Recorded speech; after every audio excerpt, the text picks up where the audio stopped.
What happens when the main character is pushed to their limits? Usually a storage of power is unleashed, a container of rage is broken within them, and a new power-up or transformation appears. This transformation comes with a new battery backed up in their system. Their strength and intellect increase, and whatever fatigue there was before is now gone. These characters tap into entirely new versions of themselves, and with that new breakthrough, they destroy whatever obstacle is in their way. But here's the thing, these characters change on the external. They break their limit. But what about the characters who don't have that option? What happens when the character has to dig deep?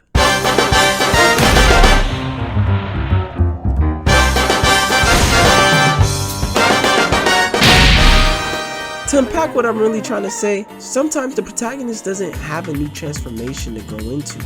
Rather, their new battery in this case is either the change of mindset, a new revelation in battle, or utilizing their last trump card that puts their own existence at risk. The first example we'll look into is Megumi for Shigeru from Jujutsu Kaisen. This nonchalant sorcerer is put in a situation where he has to become chalant or he'll die. Inside the barrier, Megumi, Nobara, and Itadori are locked in a battle against curses and transfigured humans.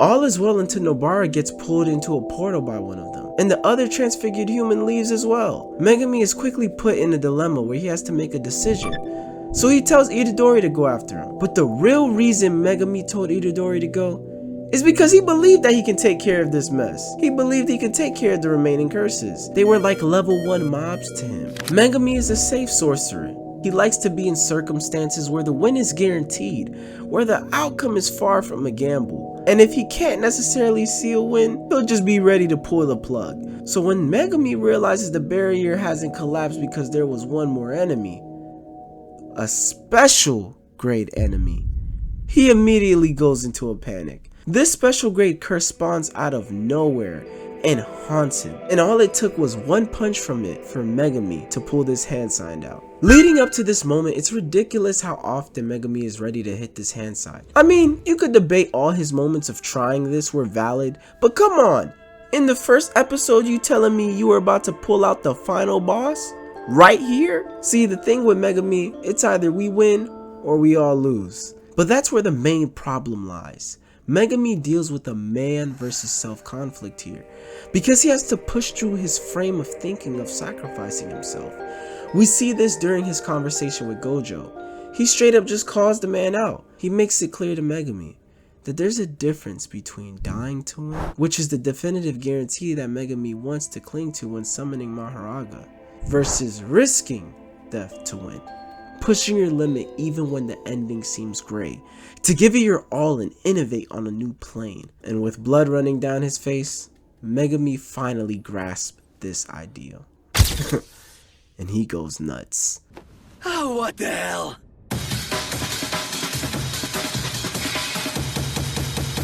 You can see it from every single tooth in this man's smile. He's finally driving himself on E. And in this very moment, you can feel the adrenaline, hear the uncertainty in his laughter when his domain isn't perfect. You can see how he creates new ways of attack and battle and reaches a flow state. Megumi has reached a new height.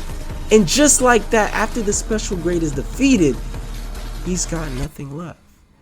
Megumi got more than an external change. He obtained the thing he needed most: clarity. And there's one more example of this, where technique isn't really involved. It's just plus ultra. All Might vs. Nomu is a fight I've been wanting to talk about on this channel for a hot minute. All Might is up there with my top 5 anime characters. His determination and unwavering will is unmatched.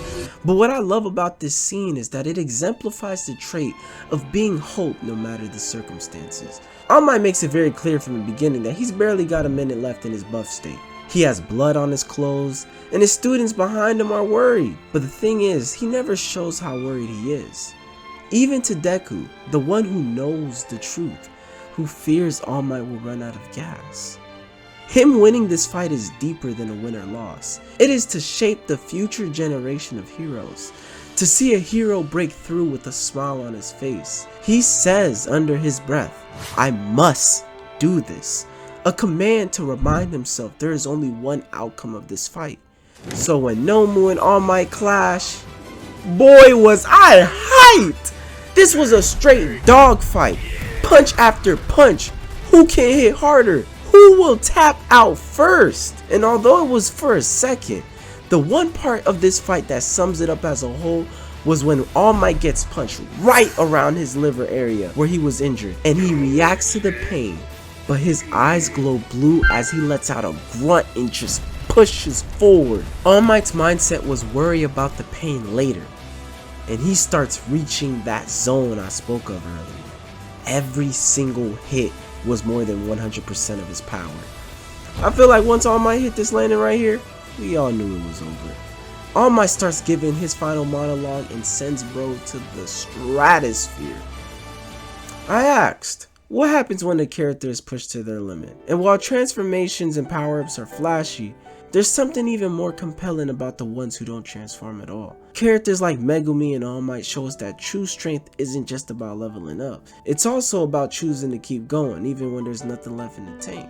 Because pushing past your limits isn't always about what comes next. Sometimes it's about standing tall, right now, in the middle of the storm. And maybe that's where the real transformation happens. If you're new here to the channel, hit that like button and subscribe. I appreciate each and every one of y'all for giving this a watch. But that's all. Thanks for watching. God bless and peace.